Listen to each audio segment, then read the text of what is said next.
What happens when you challenge every aspect of Americans' life, economically, politically, and socially? Well, you get one of the most doubting affairs in America history. Well, guys, you thought the conflict between the United States and the Soviet Union was over? It is just beginning. The Red Scare is basically a promotion of a widespread of communism or anarchism in a state or country. In other words, the United States was scared that the Soviet Union spread communism also in the United States. There are two major events that provoked the roots of the Red Scares. One happened in World War I and the other one after World War II. The first scare happened during World War I. In 1917, a revolution occurred in Russia, the Bolshevik Revolution. It's a group of labor strikers with a common idea, communism. They removed the monarchy that Russia had and replaced it with a system based on ideas of Karl Marx. The ideas of Karl Marx were communism.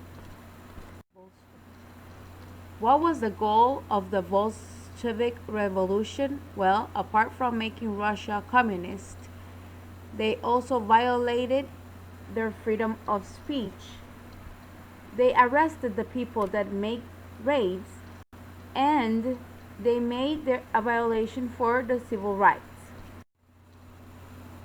With Russia conquered by communism and with the Second War over, the Red Scare happened. Okay, remember that after World War II there was a conflict between the eastern part that was controlled by Soviet Union and the western part that was controlled by the Allied powers, United States, France, Britain, etc.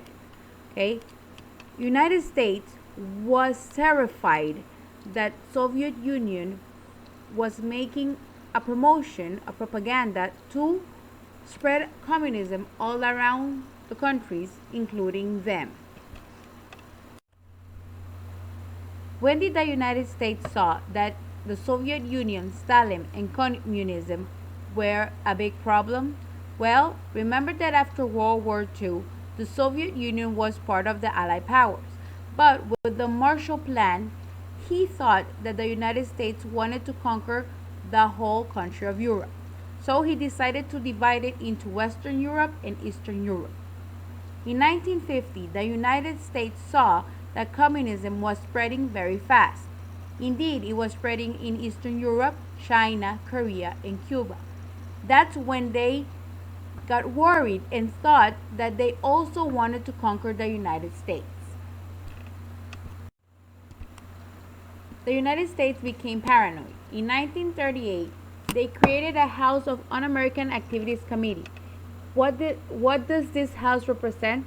Well, it's any citizen, public worker, or organizations that they believed had ties with communism.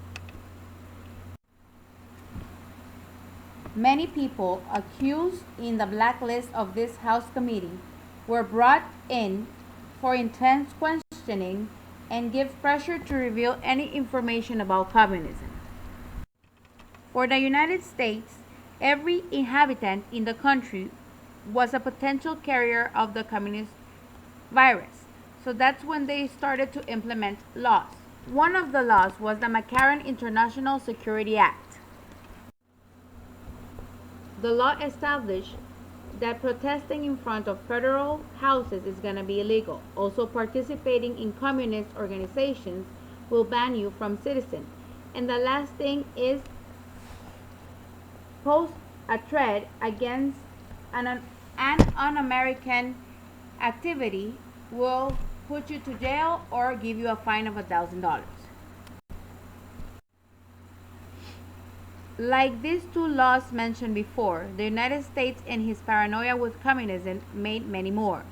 In the next lesson, we're gonna learn how this gentleman in the picture, Joseph McCarthy, contributed to fear in communism.